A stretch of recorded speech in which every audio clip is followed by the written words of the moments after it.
অচিরেই শেষ হতে পারে মোহনবাগান লোবেরা জল্পনা। সের্জিও লোবেরা নাকি ওড়িশা এফসিকে বিদায় জানাতে পারেন। অন্যদিকে মোহনবাগান সুপার জায়ান্টের হেড কোচ হিসেবে এখনো নিশ্চিত নন লোপেজ হাবাস। এই দুই সম্ভাবনার উপর ভিত্তি করে কিছু ক্ষেত্রে দাবি করা হচ্ছে মোহনবাগানের কোচ হওয়ার দৌড়ে থাকতে পারেন লোবেরা। সম্প্রতি পাওয়া আপডেট অনুযায়ী অচিরেই মোহনবাগান লোবেরার জল্পনা অবসান হতে পারে। সদ্য শেষ হওয়া আইএসএল মরশুমের জন্য বড় বাজেটের দল গঠন করেছিল ওড়িশা এফসি।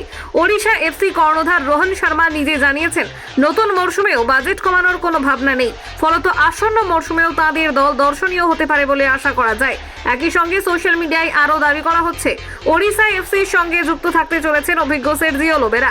সব ঠিক থাকলে ক্লাবের সঙ্গে দীর্ঘমেয়াদী চুক্তিতে যেতে পারেন ইন্ডিয়ান সুপার লিগের অন্যতম আলোচিত এই কোচ। লোবেরা ওড়িশা এফসির সঙ্গে নতুন চুক্তিতে সম্মতি প্রদান করলে শেষ হবে মোহনবাগান সুপার জায়ান্টের কোচ হওয়ার স্বপ্ন। লোবেরা ওড়িশা এফসির কোচ নাও থাকতে পারেন। এই সম্ভাবনার ওপর ভিত্তি করে কেউ কেউ দাবি করছেন সবুজ মেরুনের ব্রিগেডের কোচ হতে পারেন তিনি। কিন্তু ওড়িশা তাকে ধরে রাখলে লোবেরার অন্য কোনো দলের সঙ্গে যুক্ত হওয়ার সম্ভাবনা আর থাকবে না। শেষ পর্যন্ত তিনি কোন দলে থাকেন এবং মোহনবাগান সুপার জায়ান্টের কোচের সাইড কে বসেন সেটা জানার জন্য আরও একটু অপেক্ষা করতে হবে। কলকাতা 24/7.in